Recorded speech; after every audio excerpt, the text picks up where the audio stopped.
And we're back with another episode of Franchise My Business, the podcast for franchisors, hosted by franchisors. And we're going to talk about the art of protecting your mind as an entrepreneur, as a franchisor, as a human being. I think this is one of the most important things that we can do. And I'm going to share a book with you. It's one of those books that it's transformative. Like it's a New York Times bestseller. I'm sure you've heard of it, and so I'm not going to be too shy about it, but I will tell you that I have recommended this book and I have seen dramatic impact in people's lives because of the principles in this book, myself included. And so the book is by an author by the name of Mark Manson. It is called The Subtle Art of Not Giving a Flip. You can sub in the word trucked. The Subtle Art of Not Giving a Truck. Let's put it that way. And I think the headline, first of all, if you don't like F-bombs, the book's going to be highly offensive to you. But the F-bombs are what the book's all about. The F-bombs. And I know that sounds weird, but let's explain what the F in The Subtle Art of Not Giving a Truck stands for is the F-bomb. And the F-bomb is an analogy for all of the things in life, right? And so the way that I think about protecting your mind is to train your mind to think about the things and give energy to the things that matter.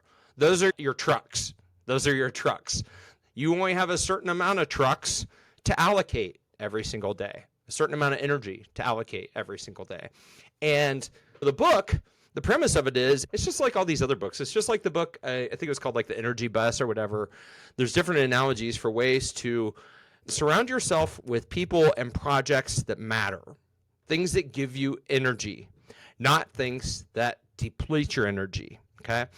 So my things, and this is very similar to, I think, last week's talk. I must be in this space where I'm like really want to share with entrepreneurs how important it is to protect your headspace. Because the talk that I did last week was about the analogy of the rocks. And you have rocks in your life that matter, and you need to take care of the rocks, and then you can throw in the pebbles and the sand, which is everything else. Those rocks are your trucks, the things that you should tend to, that you need to nurture. They are the things that deserve your attention. They are things that deserve your resources, your energy, whatever it is. The things that don't serve you, the things that give you anxiety, that are not necessary, those are the things that you don't need to allocate energy to. Those are the things you don't need to allocate trucks to, okay? Those are the things that when you put them up in a metaphorical shelf in a box and put that box away, or you burn the box, they don't have power over you anymore. And I think that's one of the more profound things, because I'm a big experimenter. I've done this with relationships. It sucks. It's hard. But if there's a relationship that is no longer serving you, maybe it is taking your energy, your resources, harming other healthy relationships, that relationship probably needs to not be allocated any energy, okay? It doesn't need to be allocated any trucks.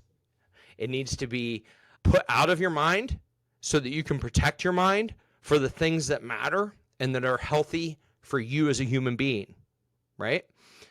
Because it just takes one hand grenade from one person that maybe is in your life or a scenario that you shouldn't be allocating energy to throw things off of course. And you, as the CEO of your mind and of your life, are solely in charge of how you react to those things. You're solely in charge of whether or not you let access to your mind happen in the first place. And sometimes that can mean things like blocking emails, blocking phone numbers, blocking people on social media, declining things, like doing things that seem like they're like harsh, right?